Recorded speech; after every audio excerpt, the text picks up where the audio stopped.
I can't lie, I would love to do another one, man. Skrein, co-star of Alita Battle Angel, playing the character of Zapan, wants an Alita sequel, telling Red Carpet News in a new interview. I loved Alita. I really did. I don't love every movie I've been in, and I loved Alita. I loved it so much. I loved what Rosa did with it, Christoph Waltz and Mahershala Ali. You know, these are two of my favorite actors. No, it was amazing to work on it. And then we're talking about Robert Rodriguez, and so creative, following his instinct. And Alita was one of my favorite projects I've ever worked on. I can't lie, I would love to do another one, man. I would really, not many emails would make me happier than if I got one from Robert saying, yeah, we're going again.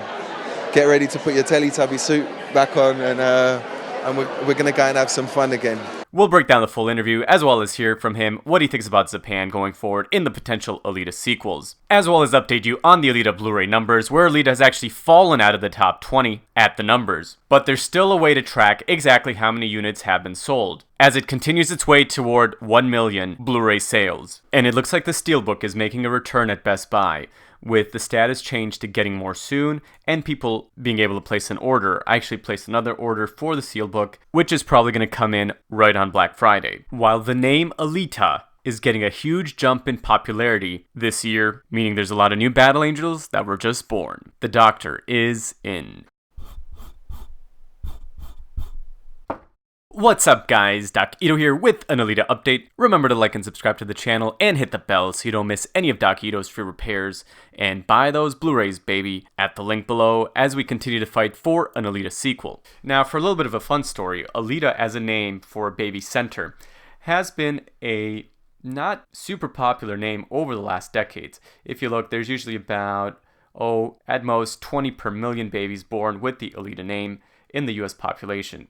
Although Alita is a fantastic name, it just hasn't been that popular. However, over this past year, a huge jump to 100 babies per million, at least from babycenter.com users, with Alita in the name. And this jump has been happening over the last few years, probably due to the movie, because in 2016, it was the 12,000 most popular name. In 2017, it was up 1,000 spots to 11,000. The following year, up to 5,000. 6,000 spots up, and then finally in 2019, a huge jump, 3,000 more spots to where it's almost in the top 1,000 names in the United States. Next year, I wouldn't be surprised if it got up even more as more and more people continue to watch Alita Battle Angel. So I guess anyone who's having kids on the way, let me know in the comments, are you going to name your baby Alita? We all know Dr. Ito already chose that name, so he's definitely a fan. I was very encouraged to see Ed Skrein talking about Alita Battle Angel and a potential sequel, especially as he's working on marketing for Midway, his movie coming out November 6th, where he's one of the main stars, playing a Navy dive bomber, Richard Best. So let's take a look at his interview before we go on to talk about the Blu-ray numbers. I loved Alita. I really did. I'll just say that for the record. I don't love every movie I've been in. I'm quite scathing and cynical about my own work, and I loved Alita. I loved it so much. I loved what Rosa did with it. I thought it was she was such a wonderful character. The way she went from being childlike, you know, she almost went from a toddler to a middle-aged woman in the whole movie. And I loved that. And then, you know, as well as people being there like Christoph Waltz and Mahershala Ali, you know, these are two of my favorite actors of the last decade, you know. So, you know, it was amazing to work on it. And then we're talking about Robert Rodriguez, who's like become, you know, like a mentor to me in many ways. For my short film, he really helped mentor me through a lot of things and gave me a lot of advice. I was touching base with him while I was working on my short film, and you know, he was one of the first people I sent it to when it was done. So again, it kind of showed me, educated me about the kind of way that I want to make people feel on my sets, you know, and the way Robert makes people feel. He has this inclusive environment which is so dynamic and so creative, and just again simple, just following his instinct and trying to enjoy it at the time. And Alita was one of my favorite projects I've ever worked on. Austin, Texas is probably my favorite city in the US now, and I can't lie, I would love to do another one, man. I would really. Not many emails would make me happier than if I got one from Robert saying, yeah, we're going again. Get ready to put your Teletubby suit back on, and we're going to go and have some fun again. I think obviously, I mean, there's a real appetite from fans, particularly of the original books, to see that story continue. I'm curious, when you were doing your research and you looked at the art that your character had, are there particular things from the books that you would love to get a chance to explore more if you got that chance to go again on screen? 100%, and that was one of the allures of Zapan as a character. You know, I think he has around, I can't remember if it's 5 or 8 forms and bodies that he has, you know, ranging from kind of spider-like ones to berserker bodies like what Alita's got and such. So there's so much different, there's so much evolution that the character has. You know, and he does serve an interesting purpose in the role of Alita's life, you know, and obviously everything is there to serve Alita as it should be. But it's a kind of he's a mouth-watering proposition as a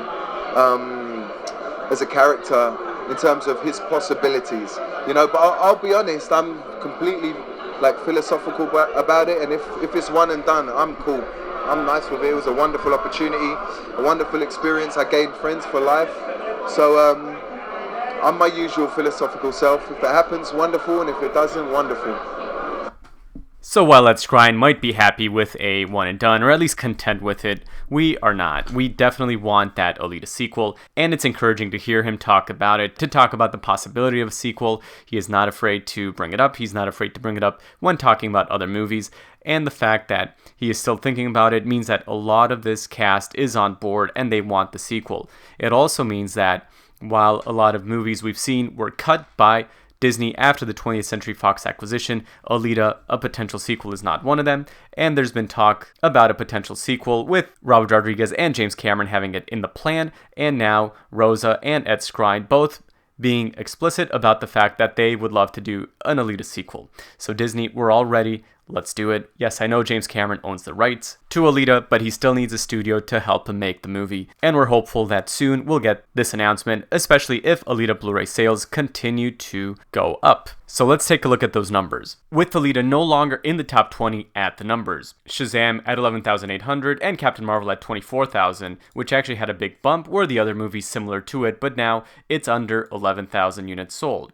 We can still track exactly where it's at, despite the fact that it fell off of the list, because we still see it was at 661,000 total units sold the prior week. And if we go to the top Blu-rays in 2019, it's at 669,423. Meaning if we do the math, we're at about 8,200 units in the past week, meaning that Alita in red continues to go up pretty much as predicted, and it's still ahead of Ready Player One, which had that massive boost, again, on Black Friday, Thanksgiving week. And interestingly, as I mentioned, the Blu-ray Steelbook is now available to buy at Best Buy, and the shipping date estimated is November 25th to December 2nd, only available for shipping for now, which means it's probably going to come out right on the week of Black Friday. Probably also means we're going to see some in stores at that time. So make sure to pre-order this or reorder it if you haven't already online so that you can get the Steelbook, which is my favorite edition of the movie. Here in my review of it previously, I just think this thing is beautiful. So if you haven't gotten the Steelbook already, it's a great version. It has the UHD and everything else, and it just is a fantastic Steelbook. So that probably means, just like Ready Player One that had a massive boost on Black Friday week, Alita should have a pretty good amount of sales. If Best Buy is getting more shipments, that means they're probably going to be in stores too. Hopefully we get some marketing around that time, and Alita gets that big boost we're looking for, especially with the petition continuing to pick up steam, now at 87,000 signatures and going up. Now, Tim on Twitter pointed out that Alita price drop finally happened in the UK, falling from the £25 price that it's been, leading to a jump in the sales charts, jumping up 5 spots to about 24th place, and as this price drop continues, hopefully it continues to jump up even more. But as of now, in the US, it's 20.2 million sold, and we're hoping to get to around the 30 million mark that Ready Player One got, and I think we're on track to do so. Of course, the DVD sales are not quite as good as the other versions, 207 the last reported estimate, and 232 in the overall numbers for the year of 2019. You see Alita is 64th place in the DVD market this year. but for Blu-ray, it's up to 14th place. And it would be great if it could break into the top 10. It'll have to rely on Black Friday to do so, and I think we got a good chance of doing it. So make sure you get those steelbooks if you haven't already. You have another chance after they were sold out. Remember to continue to support Alita online. We tweeted at IMDb when they were asking us what movie made us cry, and IMDb noticed. They just tweeted this out today. We asked, you answered, and wow, what a gut punch. These are the top movies that make you cry every time you watch them, and there's Alita number 1. So every time we have a thread like this, and now IMDb tweets out to its 5 million followers, we know that we're going to get more people watching the movie, and more people are going to love this movie and want a sequel. So y'all have a great day. God bless, and we'll talk to you soon. Doc out.